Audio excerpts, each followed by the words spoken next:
بسم اللہ الرحمن الرحیم۔ السلام علیکم۔ آج کی اس ویڈیو میں ہم ڈیرین گیپ کے متعلق جاننے کی کوشش کریں گے، جو کہ کولمبیا اور پاناما کی سرحد پر دنیا کا سب سے خطرناک ایریا ہے۔ دنیا کے سب سے خطرناک جنگلوں اور ویران جگہوں میں سے یہ ایک جگہ ہے۔ یہاں بہت سے ویران جنگلوں کے بیچ بھی ہیں۔ یہاں کولمبیا کے علاقے پر گوریلا اور نیم فوجی دستوں کا قبضہ ہے، جن کا کام بطخ خوری، سمگلنگ اور منشیات کی ٹریفکنگ کرنا ہے۔ اس 100 میل کے ایریا کو کراس کرنے کا مطلب موت کی گھاٹی سے گزرنا ہے۔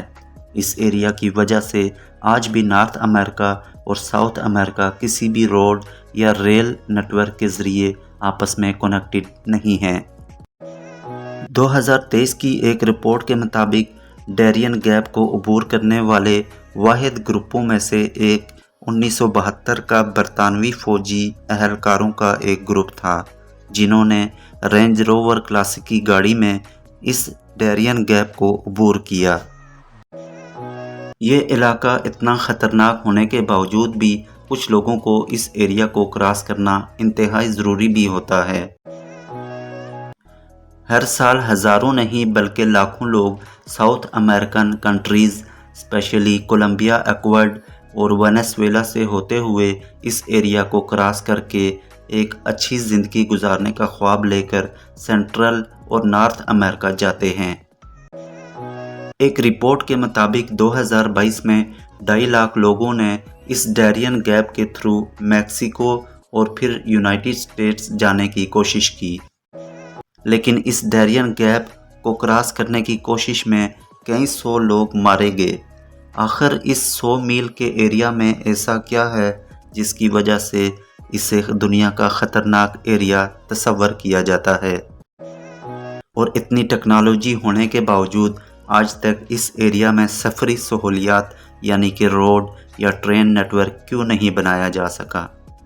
ان ساری وجوہات کو جاننے سے پہلے اگر آپ اس چینل پر نئے ہیں تو چینل کو سبسکرائب اور لائک اور اپنے دوستوں کے ساتھ ضرور شیئر کریں۔ 21ویں صدی میں جہاں تپتے ہوئے ریگستانوں یعنی کہ عرب ممالک میں اسٹیٹ آف دا آرٹ جیسے عالی شان شہر بنائے گئے، وہاں اس چھوٹے سے ایریا میں روڈ یا پھر ریلوے ٹریک بنانا آخرکار مشکل کیوں رہا؟ پہلی وجہ اس ڈیرین گیپ میں خطرناک موسم ہے۔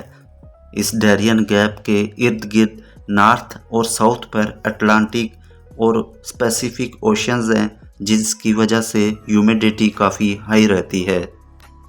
اس سارے علاقے میں بہت گھنے جنگلات بھی ہیں اور پورے سال میں یعنی قریباً 365 دنوں میں سے 330 دن تک بارش رہتی ہے، جس کی وجہ سے نہ صرف فلیش آتے ہیں بلکہ اس کے ساتھ پہاڑوں پر خطرناک لینڈ سلائڈنگ بھی ممکنہ طور پر جاری رہتی ہے۔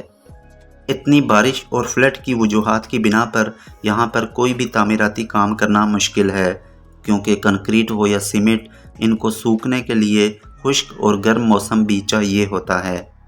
اور سپوز کہ اگر اس کا کوئی حل نکال بھی لیا جائے تو یہاں کے انتہائی خطرناک جانور اور کیڑے مکوڑے اور ہماری پوری زمین میں اتنے زہریلے سانپ نہیں ہیں جو صرف اس علاقے میں اکثریت کے ساتھ پائے جاتے ہیں۔